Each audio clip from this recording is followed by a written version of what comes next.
الحمدللہ رب العالمین والصلاة والسلام علی اشرف الانبیاء والمرسلین اما بعد السلام علیکم ورحمۃ اللہ وبرکاتہ۔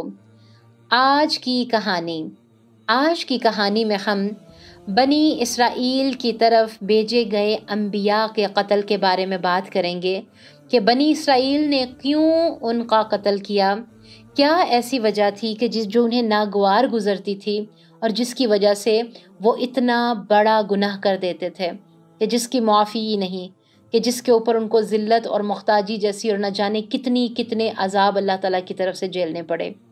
تو یہ کیا تھی؟ یہ بنی اسرائیلیوں کی خود سری تھی، ان کا تکبر تھا، ان کا غرور تھا۔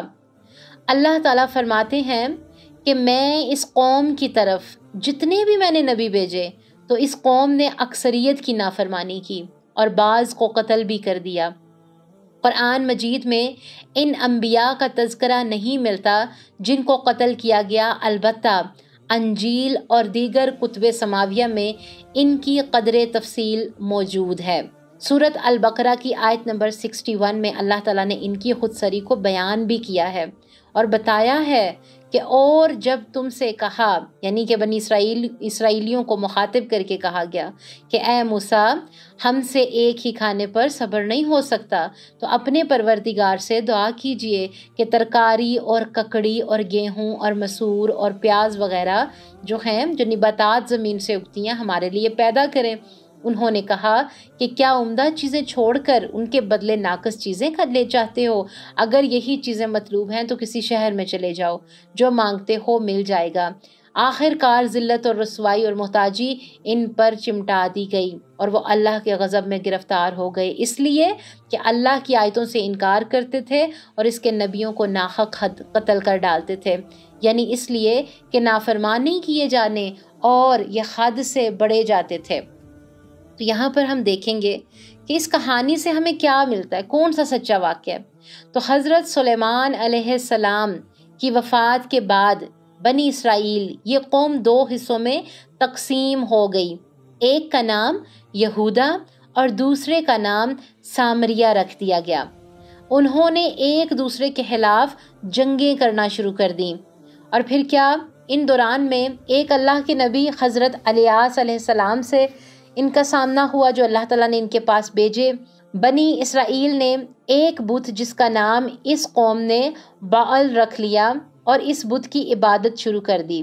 تو اللہ کے نبی حضرت الیاس علیہ السلام نے اس کی مخالفت کی اور قوم کو سمجھاتے رہے کہ اے قوم، اللہ تعالیٰ کے سوا کسی کی عبادت نہ کرو، جس پر اسرائیل کے بادشاہ نے ایک مشرک بیوی کی فرمائش پر اللہ تعالیٰ کے ان نبی حضرت الیاس علیہ السلام کو ملک سے باہر نکال دیا اور آپ کو پہاڑوں میں پناہ لینی پڑی۔ جب یہ بادشاہ فوت ہوا تو حضرت الیاس علیہ السلام واپس آئے اور انہوں نے دوبارہ تبلیغ کا کام شروع کیا۔ پھر ایک اور نبی جن کا ہسٹری میں نام ملتا ہے اور اسکالرز اس کے بارے میں بتاتے ہیں، ان کا نام بنی میکا تھا۔ اللہ تعالیٰ کے ایک اور نبی جو اپنی قوم کو بت پرستی سے منع کر رہے ہیں، اور قوم کا حال دیکھیں کہ ان کو کیا کیا، انہوں نے جیل میں نظریں بند کر دیا۔ پھر اللہ کے نبی حضرت زکریا علیہ السلام، جب یہودی ریاست یہودا میں بدکاری اور بت پرستی عام ہو گئی تو اللہ تعالیٰ نے ان کی طرف حضرت زکریا علیہ السلام کو بھیجا، مگر قوم نے ہیکل سلیمانی کے سامنے اس اللہ تعالیٰ کے نبی کو سنسار کر دیا۔ پھر ایک اور نبی یرمیہ جن کا نام ملتا ہے علیہ السلام، بنی اسرائیل کی ایک ریاست سامریہ اپنی بدعمالیوں کی وجہ سے تباہ ہو گئی، تو بنی اسرائیل کے ایک نبی حضرت یرمیہ نے یہودا ریاست میں اللہ تعالیٰ کا پیغام پہنچایا کہ بت پرستی اور بدعمالیوں سے باز آ جاؤ، ورنہ تمہارا حشر بھی سامریہ ریاست جیسا ہوگا، جس پر یہودا ریاست کے بادشاہ نے اللہ تعالیٰ کے ان نبی حضرت یرمیہ کو گندے کنویں کے اندر الٹا لٹکا دیا، وہیں پر آپ کی شہادت ہوئی۔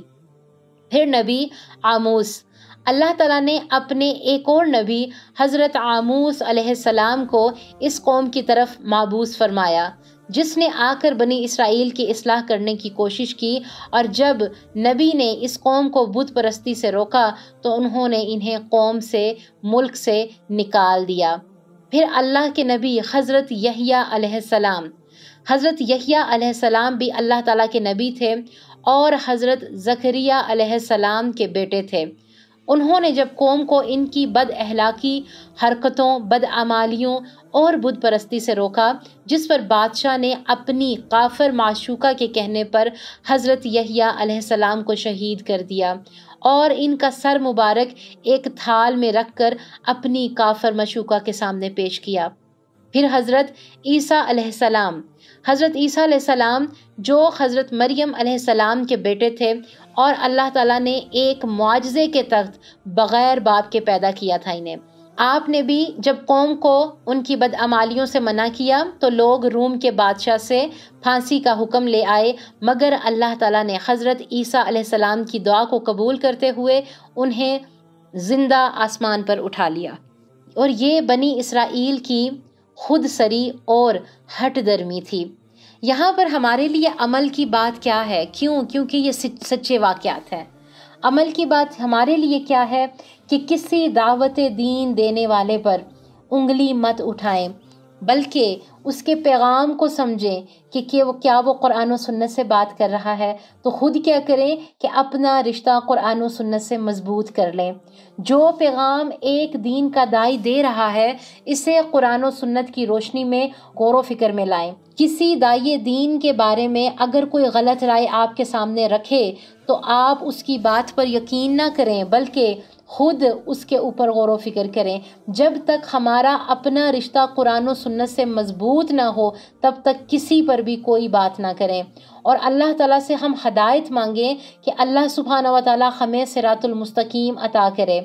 اپنے استادوں کا احترام کریں، علم کی قدر کریں، علم والوں کی قدر کریں۔ آج کی اس کہانی سے ہم نے یہ پوائنٹس نوٹ کیے، اور اللہ تعالیٰ سے دعا کریں گے کہ اللہ تعالیٰ ہمیں غور و فکر کی توفیق عطا فرمائے۔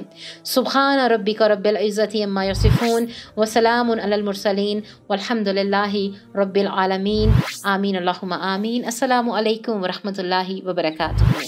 ربنا تقبل منا انک انت السمیع العلیم۔